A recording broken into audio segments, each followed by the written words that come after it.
Hello friends, very good morning to all of you. आज मैं आप लोगों के लिए क्रॉस सेक्शन से 12th के बिहार बोर्ड के जो स्टूडेंट्स हैं उनके लिए जो चैप्टर है India through a travellers eyes, जो कि पर्ल एस बक के द्वारा लिखा हुआ है। ये चैप्टर को हम लोग जो समरी है उसको पढ़ने वाले हैं फ्रेंड्स, हिंदी में एक्सप्लेन करके उसको लाइन वाइज लाइन हम लोग समझेंगे फ्रेंड्स। यहाँ पर जो इंग्लिश आपकी जो स्टोरी है उसके जो समरी हैं उसको हम लोग हिंदी में समझेंगे एंड इस समरी को याद करने की कोशिश करेंगे, जो कि आपके क्वेश्चन आंसर करने में मदद करेंगे, ऑब्जेक्टिव एंड सब्जेक्टिव बोथ। तो हम लोग स्टोरी को यहाँ से स्टार्ट करते हैं फ्रेंड्स। जो क्रॉस सेक्शन में है स्टोरी या ऐसे होता है हमारा, तो यहाँ पर India through a traveller's eyes है, ये हमारा एक ऐसे है जो कि पर्ल एस बक के द्वारा लिखा हुआ है फ्रेंड्स। यहाँ पर जो भारत है वो भारत जो यात्री लोग होते हैं उनके नज़रों के द्वारा जो भारत है वो कैसा है, जो कि पर्ल एस बक के द्वारा लिखा हुआ है। मतलब जब पर्ल एस बक भारत का भ्रमण किए, जब भारत में आए उन्होंने, तो जो इंडिया को देखा तो उनके नज़र में जो भारत है वो कैसा लगा, इसके बारे में हम लोग पढ़ते हैं फ्रेंड्स, जो कि आपके 12th के चैप्टर में दिए हुए हैं। तो यहाँ पर हमारा जो फर्स्ट लाइन स्टार्ट होता है वहाँ है, India through a traveller's eyes is an extract taken from my several words written by Pearl S Buck. देखेंगे फ्रेंड्स, यहाँ पर जो कहता है कि जो India through a traveller's eye है, जो India through a traveller's eye है आइस है, वो एक एक्सट्रैक्ट फॉर्म है, एक छोटा सा टुकड़ा है, जो कि माई सेवरल वर्ड्स है, जो लिखा गया है पर्ल एस बक के द्वारा। उसी पोर्शन से एक छोटा सा टुकड़ा लिया गया है जिसमें उन्होंने भारत के बारे में बताए हुए हैं। तो कहते हैं आगे जो लाइन कहता है वो देखेंगे फ्रेंड्स, क्या कहता है कि सी कहता है कि she born in America but she spent her time in China with her missionary parents. वो अपने मिशनरी पेरेंट्स के साथ, देखेंगे यहाँ मिशनरी पेरेंट्स का मतलब होता है जो ईसाई धर्म के प्रचारक होते हैं, जो ईसाई धर्म में काम करते हैं, उसको हम लोग मिशनरी कहते हैं फ्रेंड्स। तो यहाँ पर कह रहा है कि आप लोगों का जो मिशनरी पेरेंट्स हैं उनके साथ चाइना में वो टाइम अपना व्यक्त किए, लेकिन उन्होंने जन्म कहाँ लिया था, तो पर्ल एस बक अमेरिका में जन्म लिए थे फ्रेंड्स। याद रखिएगा आप लोग कि अमेरिका में उन्होंने जन्म लिया था, लेकिन जो अपने वक्त को बिताए हैं वो चाइना में बिताए हैं पर्ल एस वक्त। कहते हैं क्या, याद रखेंगे यहाँ पर सी विजिटेड सेवरल कंट्रीज, वो उन्होंने बहुत सारे कंट्रीज़ को विसिट किया, उन्होंने बहुत सारे कंट्री को विसिट किया। She visited several countries and wrote about them in very clear and lucid English. उन्होंने बहुत सारे कंट्री का भ्रमण किया और उनके बारे में उन्होंने बहुत ही स्पष्ट और लूसिड अर्थात क्लियर इंग्लिश में उन्होंने लिखा।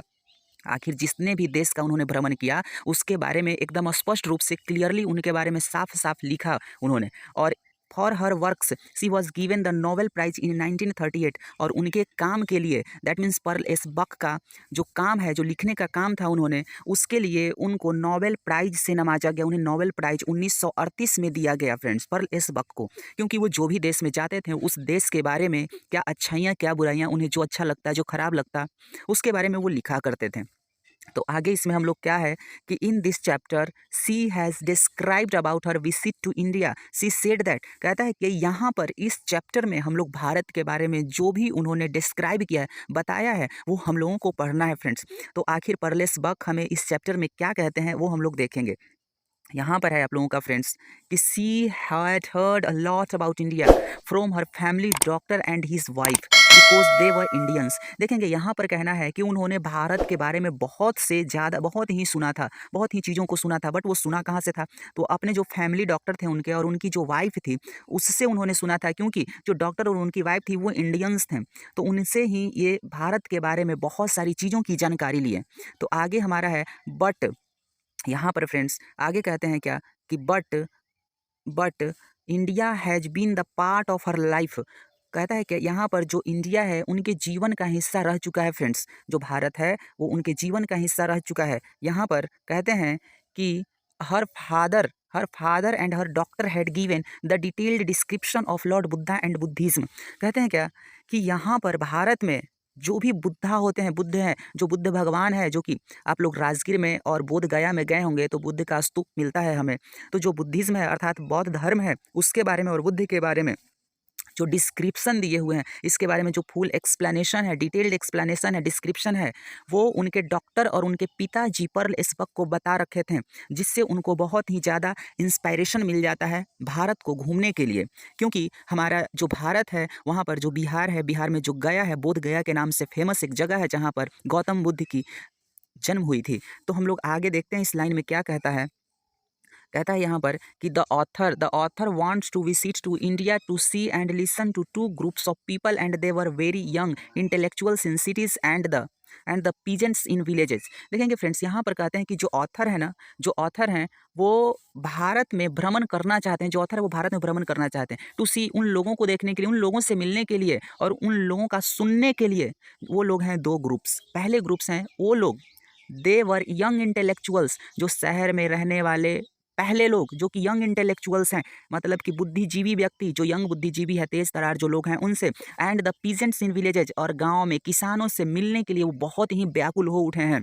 ये दो ग्रुप के लोग, जो कि शहर में यंग इंटेलेक्चुअल्स हैं एंड गाँवों में जो किसान लोग हैं, जो खेती करते हैं, उनसे मिलने के लिए भारत में पर्ल एस बक बहुत ही ज़्यादा इंस्पायर्ड हो चुके हैं कि यहाँ के जो भारतीय लोग हैं दो प्रकार के, ये बहुत ही अच्छे हैं, उनको देखना चाहते हैं, मिलना चाहते हैं उनसे। आगे देखिए क्या कहते हैं।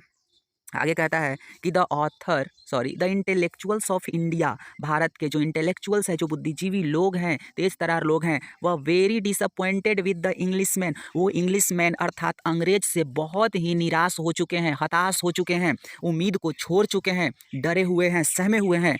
All of them believed that the second world war was sure to break out. देखेंगे उन सब लोगों को ये बिलीव था कि जो सेकेंड वर्ल्ड वॉर था वो निश्चित ही ब्रेकआउट होगा, मतलब निश्चित ही होगा, क्योंकि फर्स्ट वर्ल्ड वॉर हुआ था और भारत के लोगों को कुछ जानकारियां मिली थी कि सेकेंड वर्ल्ड वॉर भी होगा। देश break out so they supported England, और इसकी वजह से उन्होंने फर्स्ट वर्ल्ड वॉर में उसको मदद किया। फर्स्ट वर्ल्ड वॉर में दैट मीन्स अंग्रेज को मदद किया, इंडियन लोग ने मदद किया। कहता है यहाँ पर कि world war but in return England had not kept her promises. कहता है यहाँ पर लाइन कहता है कि उन्होंने मदद करने का वादा किया था लेकिन उन्होंने अपने वादा को पूरा नहीं किया। दैट मीन्स मदद करने के बावजूद भी भारतीय लोगों ने अंग्रेज़ों को मदद किया, लेकिन उनको इंग्लैंड जो रिटर्न में कुछ भी नहीं दिया, मतलब अपने वादा को पूरा नहीं किया। भारतीय लोग अंग्रेज़ों को मदद की है फर्स्ट वर्ल्ड वॉर में, लेकिन उन्हें कुछ मिला नहीं उसके बदले में जो भी प्रॉमिस किया गया था।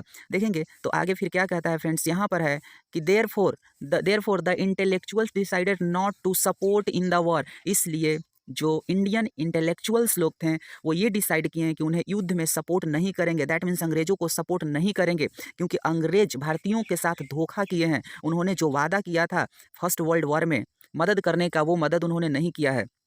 तो आगे हम लोग देखते हैं फ्रेंड्स इसमें क्या कहता है।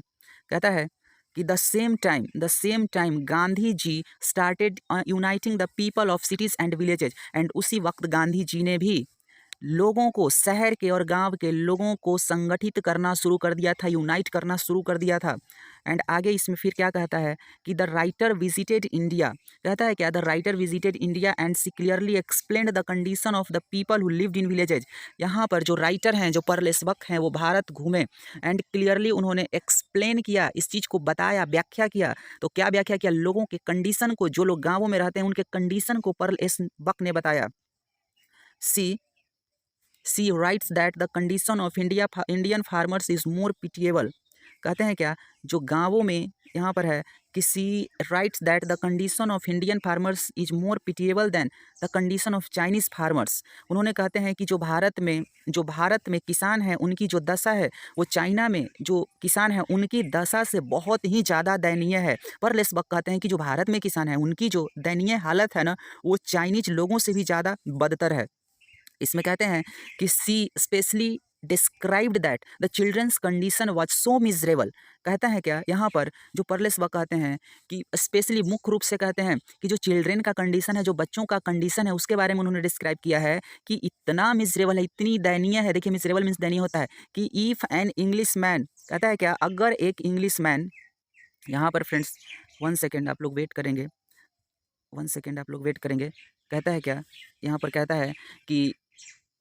है कि if an Englishman looked at them, अगर इंग्लिश मैन उन पर देखता है and not to accuse himself, मतलब कि अगर उसको देखा जाए तो बिल्कुल आप इंग्लिश मैन को, मतलब कि अंग्रेज पर ही उंगली उठाएंगे, मतलब उनके दयनीय हालत होने का कारण है अंग्रेज। हमारे जो भारतीय किसान हैं उनके जो दयनीय हालत है वो अंग्रेज की वजह से हुई है। Writer wrote a book come my beloved on her visit to India. उन्होंने ये लिखने के बाद, मतलब कि विजिट करने के बाद, भारत का भ्रमण करने के बाद, पर्ल एस बक एक किताब लिखते हैं जिसका नाम है कम माई बिलव्ड, मतलब कि मेरी प्रेमिका आ जाओ। On her visit to India, भारत का जब उन्होंने भ्रमण कर लिया तब उन्होंने पर्ल एस बक ने एक बुक लिखा जिसका नाम था come my beloved. Most of the Americans could not appreciate it, कहते हैं कि बहुत सारे जो अमेरिकन लोग थे इसको अप्रिशिएट नहीं किया, इसका सम्मान नहीं किया, इसका प्रशंसा नहीं किया। But it was no puzzlement to Indian readers, she has shown her love in all, कहते हैं क्या, लेकिन जो भारत में जो पढ़ने वाले लोग थे इस किताब को, उनके लिए उसमें कोई पहेली जैसा नहीं लगा, कोई पजलमेंट जैसा नहीं लगा, क्योंकि उन्होंने जो पर्ल इस वक्त थे अपने कंप्लीट रूप से, पूर्ण रूप से अपने प्यार को दिखाए हुए थे इस कहानी में। मतलब इस बुक में जो कि भारतीयों को वो कितना प्यार कर रहे थे, भारत के लोगों को, यंग इंटेलेक्चुअल्स थे उनको कितना प्यार कर रहे थे, और जो किसान थे गाँवों में उनको कितना प्यार कर रहे थे, इस अपने किताब में उन्होंने ये बता रखा था। तो अमेरिकन को तो ये चीज़ें अच्छी नहीं लगी, बट हम भारतीयों को इसमें किसी तरह का कोई प्रॉब्लम नहीं हुआ, क्योंकि भारतीयों के साथ तो ये घटना घटी हुई थी, इसलिए उन्हें समझने में किसी तरह की कोई दिक्कत नहीं हुई, और इसका खूब भारत में सराहना किया गया। तो ये जो एसे है फ्रेंड्स, ये पर्ल एस बक के द्वारा जो लिखा हुआ है, इस एसे में आप लोगों को इंडिया में जो पर्ल एस बक आते हैं उसके बारे में उन्होंने लिखा है। तो मुख्य रूप से वो इंटेलेक्चुअल्स लोग हैं सिटीज़ में भारत के, और जो विलेज में भारत के, जो इंडिया के जो विलेज है उसमें जो गांव के जो किसान हैं, पीजेंट्स हैं, उनके बारे में मेनली उन्होंने लिखा है इसमें।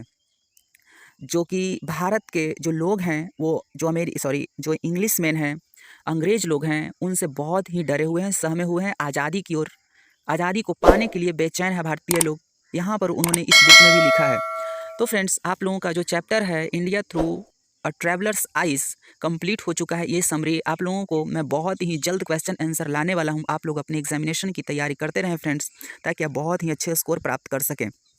तो आप लोगों का ये चैप्टर खत्म हो जाता है फ्रेंड्स। हम लोग अगले वीडियो में फिर मिलेंगे।